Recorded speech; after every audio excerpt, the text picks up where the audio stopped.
అందరికీ నమస్కారం. నా పేరు doctor Rajeshwar, pulmonologist, Kanteshwar hospital, Nizamabad.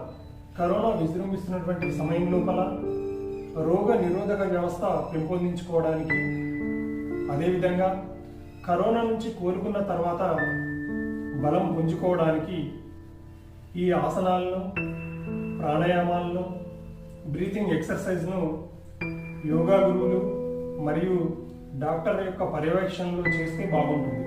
ఛాతి కండరాలను, కడుపు కండరాలను, అదేవిధంగా ఛాతిని, కడుపును వేరు చేసేటటువంటి డయాఫ్రామ్ను బలంగా ఉంచుకోవడం కోసము యోగాసనాలు కూడా చాలా ఉపయోగపడతాయి. ఓం నమస్తే. ప్రస్తుత పరిస్థితులకు అనుగుణంగా వాటిని నివారించడానికి, నిర్వహించడానికి కావాల్సినటువంటి ముఖ్యమైనటువంటి యోగా పద్ధతులు, దాంట్లో ప్రాణక్రియలు, ప్రాణాయామం, ముఖ్యమైన ఆసనాలు నెంబర్ ఆఫ్ టైమ్స్ అభ్యాసం చేస్తూ ఆరోగ్యాన్ని పెంపొందించుకుంటూ అనారోగ్యాన్ని దూరం చేసుకోవడం జరుగుతుంది. నాసికా శుద్ధి క్రియ అనేది ఒక చాలా ఇంపార్టెంట్ క్రియ. ఇది కుడివైపు నాసికారంధ్రాన్ని మూసేసి ఎడమతో ఒక 8 సార్లు వేగంగా తీసుకొని అంతకంటే వేగంగా శ్వాసక్రియను వదలాలి.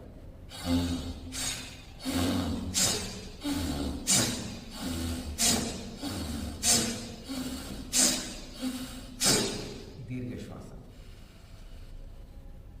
ఇది ప్రతిసారి లంగ్స్ కంప్లీట్గా సంకోచ వ్యాకోచం జరగాలి.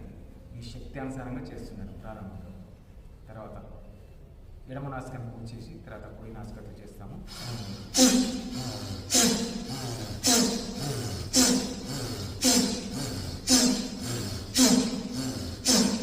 విశ్రామం. తర్వాత ఆల్టర్నేటివ్ ఇస్తాము. Left and right out, right and left out.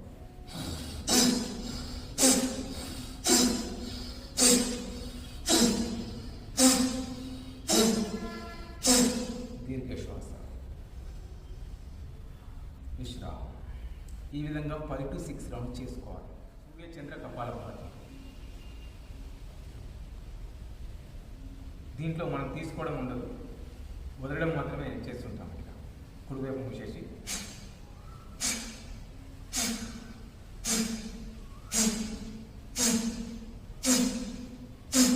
దీర్ఘ శ్వాస.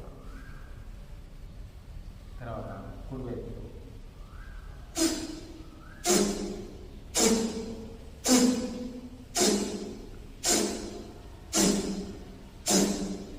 దీర్ఘ శ్వాస. తర్వాత ఆల్టర్నేట్ చేస్తాం.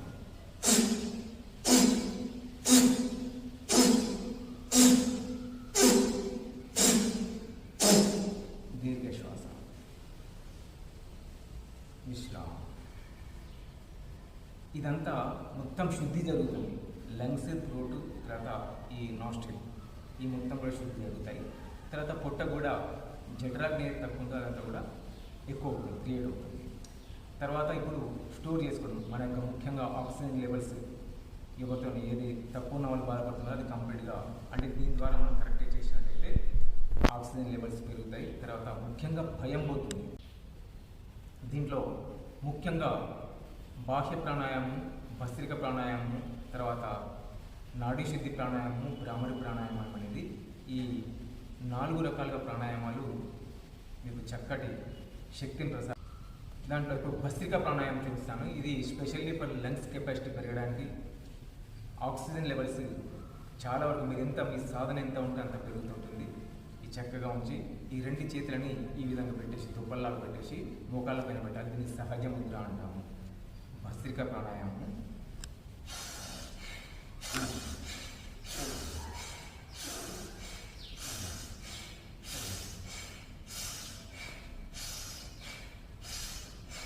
ఈ విధంగా ఒక నిమిషం పాటు చేసుకోవాలి.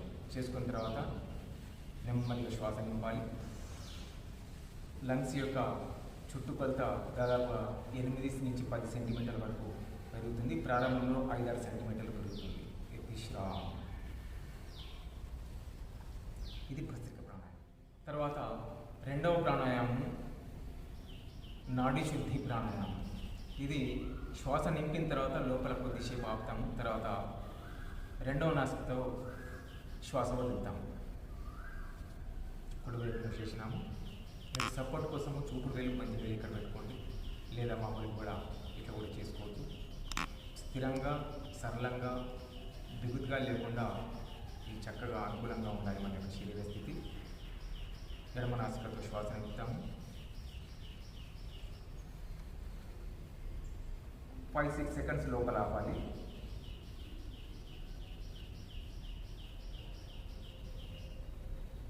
కుడి నాసికతో వదులుతాము. కుడితో నింపాలి.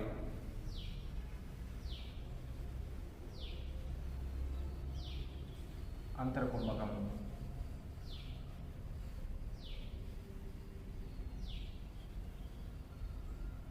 ఎడమతో వదులుతాము. ఈ విధంగా ఒక రౌండ్ చూపించేందుకు మీరు దాదాపుగా ప్రారంభంలో 6 రౌండ్లతో ప్రారంభిస్తూ 30 రౌండ్ల వరకు చేసుకోవచ్చు. నాడీ శక్తి ప్రాణాయామం నాడీ మండలంతో పాటుగా అంతర్కుంభించి చేస్తున్నాం కాబట్టి ఊపిరితిత్తుల యొక్క సామర్థ్యం బాగా పెరుగుతుంది. ఈ ప్రాణాయామం ప్రాణక్రియలతో పాటుగా ఆసనాలు కూడా చాలా మనకు మేలు కలిగిస్తాయి.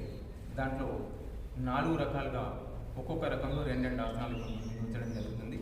అందులో మీరు ఏ 2 ఆసనాలు చేసినా సరే మీరు మీ యొక్క మీ యొక్క శరీర స్థితిని బట్టి, ఆరోగ్యాల స్థితిని బట్టి మీరు పడుకునే ఆసనాలు చేసుకోవచ్చు, కూర్చుండే ఆసనాలు చేసుకోవచ్చు, నిలబడి చేసే ఆసనాలు చేసుకోవచ్చు, ముఖ్యంగా గోడ పడుకునే ఆసనాలు చేసుకోవచ్చు. ఎవరికి ఇది అనుకూలంగా ఉంటే ఆ యొక్క 2 ఆసనాలు చేసుకోవడం. మొదటగా కూర్చుని చేసే ఆసనం. చక్కగా ఈ విధంగా మోకాళ్ళ నొప్పులు ఉన్న వాళ్ళు కొద్దిగా కింద మోకాళ్ళ కింద ఏదైనా పెట్టుకోండి. 2 చేతులు సపోర్ట్ తీసుకుంటాము. నన్ను దగ్గర పాదాన్ని నిలబెడతాము. నెమ్మదిగా శ్వాస నింపుతూ, నిండా శ్వాస నింపుతూ నీళ్ళం చేసి వీలైనంత వరకు నింపుతూ ఉంటాం. ఇక్కడ మామూలు శ్వాస.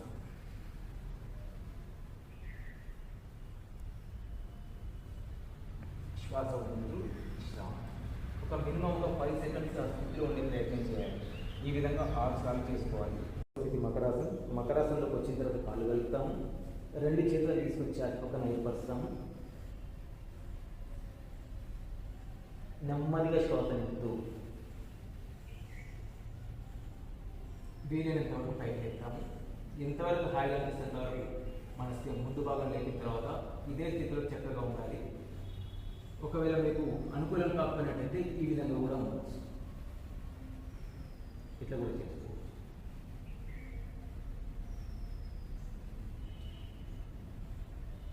ఇది లంగ్స్ కెపాసిటీ పెరగడంతో పాటుగా పుట్టలో ఉన్నటువంటి అనవసరమైన కొవ్వును కూడా తగ్గిస్తుంది.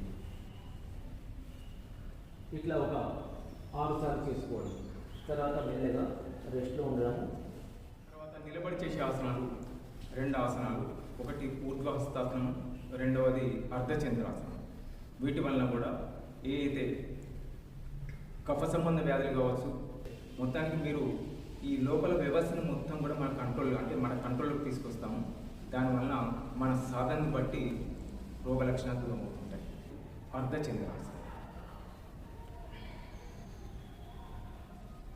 శ్వాస నింపుతూ కాళ్ళు చక్కగా చేస్తాము. మీకు అనుకూలంగా ఒక 2-3 అంగుళాలు దూరం తీసుకున్న పర్లేదు. 2 చేతులు చక్కగా ముందు నుంచి తీసుకొస్తూ పైకి బాగా సాగేసి 2 చేతులని బొటనవేళ్ళని ఈ విధంగా లాక్ చేసి 4 చేతులు చక్కగా 4 వేళ్ళతో కలిపేస్తూ నెమ్మదిగా శ్వాస నింపి వీలైనంత వరకు వెనక్కి వంగాలి. అర్ధచంద్రాసనం. ఇది పూర్తిగా మనకి ఊపిరితిత్తుల యొక్క సామర్థ్యం పెంచుతుంది. వెన్నెముక మంచి శక్తిని ప్రసారం చేస్తుంది. ఎంత వీలైతే వెనక్కి వంగాలి. మెల్లగా కింది యథాస్థానం వస్తాం. పీల్చిన తర్వాత నెమ్మదిగా 2వ స్థానం వస్తాం. మామూలు శ్వాస.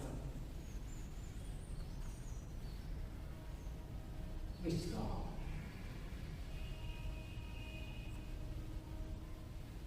ఇట్లా ప్రతిదీ కనీసం 6 సార్లు చేసుకున్నట్టయితే అప్పుడు అన్ని రకాల నిలబడి చేసే ఇష్టం ఉన్న వాళ్ళు నిలబడి చేయడము, నిలబడి చేసిన వాళ్ళకి అన్నీ వస్తాయి మీ ఇష్టానుసారంగా. నిలబడి లేని వాళ్ళు కూర్చుని చేయడం, కూర్చుని లేని వాళ్ళు కూడా పడుకునే ఆసనాలు చేసుకోవడం. చేసుకున్నట్టయితే అప్పుడు ఆరోగ్యం ఎప్పుడూ లేదు. ఎప్పుడైతే దుమ్ము పడుతుందో ఆ దుమ్మును దూరం చేసినట్టే ప్రతిబింబం ఎట్లయితే మనకు స్పష్టంగా కనబడుతుందో ఆ విధంగా మన ఇమ్యూనిటీ పెంచుకోవడానికి ఇవి బాగా ఉపయోగపడతాయి. ఎట్లెట్లా మనకి ఆ యొక్క శక్తి పెరుగుతుందో అట్లట్లా అదే పర్సెంటేజ్లో అదే స్థాయిలో ప్రతికూల స్థితులు, రోగ లక్షణాలు, భయము, ఆందోళన, ఆతృత ఇవన్నీ దూరం అవుతాయి.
ఊపిరితిత్తుల సామర్థ్యాన్ని పెంచే ఆసనాలు ఏమంటే అతి ముఖ్యమైనవి అర్ధచంద్రాసనం, త్రికోణాసనం, సేతుబంధాసనం, పాదహస్తాసనం, పర్వతాసనం, ధనురాసనం. మన శరీరంలోని ప్రతి కండరానికి, ప్రతి కణానికి ఆక్సిజన్ను అందించేటట్లు చేసేటటువంటి ప్రాణాయామం కూడా ఊపిరితిత్తులకు మరియు శ్వాసకు వరంలాగా చెప్పుకోవచ్చు. దీని లోపల అతి ముఖ్యమైనవి ఏమిటంటే భస్త్రికా ప్రాణాయామము, నాడీ శోధన ప్రాణాయామము, కపాలభాతి. రక్తం లోపల ఆక్సిజన్ స్థాయిలను ఎక్కువగా పెంచుకోవడానికి ఈ బ్రీతింగ్ ఎక్సర్సైజ్ అనేటువంటి